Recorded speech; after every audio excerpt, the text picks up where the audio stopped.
தமிழ்நாட்டின் ஒரு சிறிய கிராமத்தில் மாயா என்ற பெண் வாழ்ந்தாள். அவள் சிறுவயதிலிருந்தே படிப்பில் நன்றாக இருந்தாள். ஆனால் அவள் வீட்டில் அனைவருக்கும் ஒரு எண்ணம்: பெண்களுக்கு படிப்பு தேவையில்லை, சமையல் தெரிந்தா போதும். ஆனா மாயா அந்த எண்ணத்துக்குள் அடங்கவில்லை. அவள் தினமும் பள்ளிக்கு போக மலை ஏறி செல்வாள். கையில் ஒரு பழைய பை, காலில் செருப்பு இல்லாமல். மழை பெய்தாலும் வெயில் அடித்தாலும் அவள் பாதையில் நின்றதில்லை. ஒரு நாள் பள்ளி ஆசிரியர் கேட்டார்: மாயா, நீ தினமும் இப்படி துன்பப்பட்டு ஏன் வழிற? அவள் புன்னகையுடன் சொன்னாள்: மலை ஏறினாதான் என் கனவுகளை காண முடியும் மாஸ்டர். காலம் சென்றது.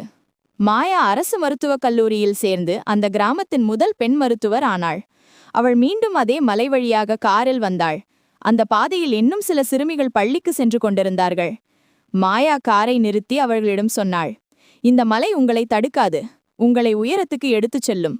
அந்த சொற்கள் கிராமம் எங்கும் ஒலித்தது. மாயா ஒரு மருத்துவர் மட்டுமல்ல,